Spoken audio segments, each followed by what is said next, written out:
Hey, this is Dave Specter with Blues and Beyond, and we'd like to welcome this evening Joel Paterson.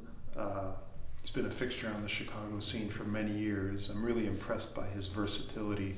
Joel, I've heard you play blues, I've heard you play jump blues, I've heard you play country, I've heard you play rockabilly, I've heard you swing your ass off, and you've got a great traditional approach that I love, and really have a great ear, great eye for vintage instruments and amps. And I wish I had more of a wallet for vintage guitars, but yeah. I was looking at your setup today, and I saw a beautiful ES 295. Was it a 150 as well? Yeah, it's a Charlie Christian 150. It's a 1936 first year. Those are my two babies. I don't know why I bring those out to gigs, but those are. It's a first year Charlie Christian guitar, actually. Really? Yeah. 36. But they called them 150s then. They didn't call them Charlie Christians till. Was Charlie alive when they gave him his own signature guitar? Do you know? They only made that model from 36 to like 40, and he started playing it. I think with Benny Goodman around 39 and 40. And he didn't. And then he had some kind of endorsement because they gave him a 250, which was the bigger blonde, fancy version of that. And he was playing that towards the end. Pictures of that, yeah. And so they never called it Charlie Christian model officially, but after he died young at age. Well, I hate to say this wrong on the internet. I think 22 or 23. He died young, and became so famous after that. Then people just started calling that guitar the Charlie Christian guitar and the Charlie Christian pickup. Right. But they never officially called it that until the 70s when they came out with the CC Charlie Christian model. But that's my favorite all-time guitar. When Gibson made their first electric guitar, they got it right. I thought that's the best one ever. They got it right the first time.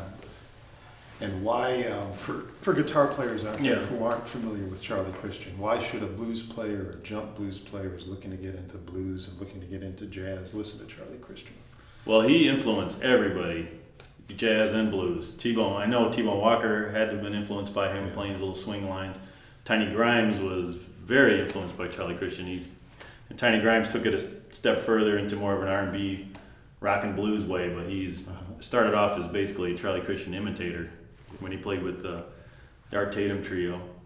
And T-Bone and B.B. King cites him as an influence. But anybody that plays little swing lines, you can't help but quote Charlie Christian constantly.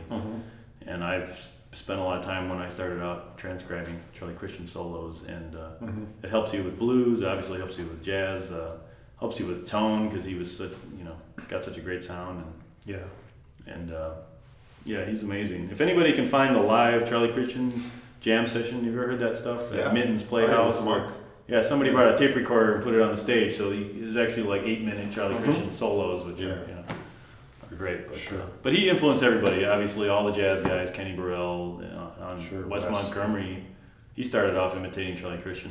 Everybody starts like that. I'm still doing it, so maybe I didn't progress beyond that. But. Now you're from Wisconsin. And I'm from Madison, And I know you played a lot on the blues scene in Wisconsin with people like Jim Lieben, great harp player. Lieben was my first blues man, first guy to hire me to play guitar. Right. So let's talk a little about your blues playing and your blues roots. Yeah.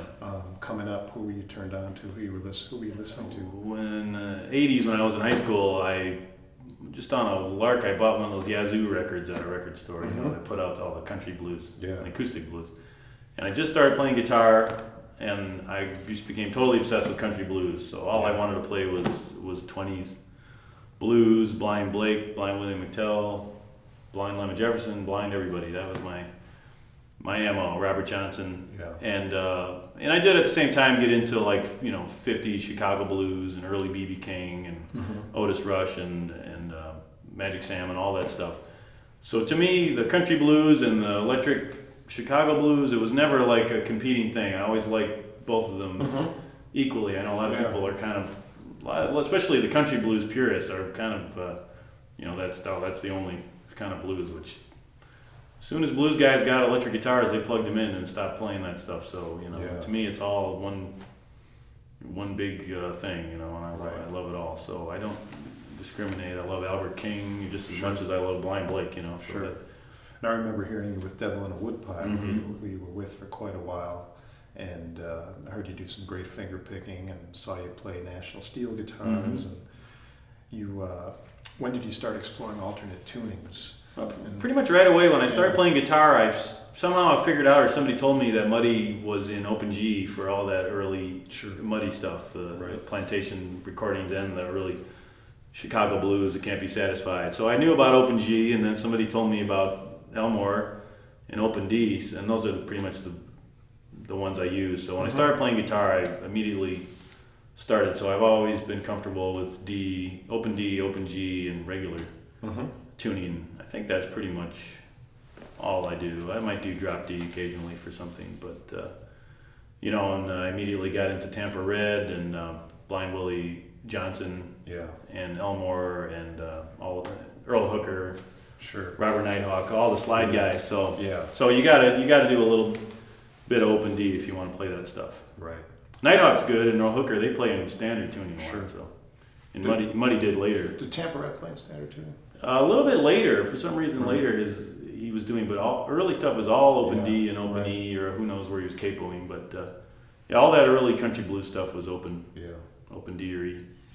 And for those of you who are looking to get into slide guitar, because we're talking about some somewhat obscure figures. I mean, they're major figures if you're a true blues aficionado, but guys like Earl Hooker and Robert Nighthawk and Tampa Red are so important and really worth checking out if you dig slide guitar playing. Elmore James, of course, who's probably the most famous of the guys we mentioned on slide.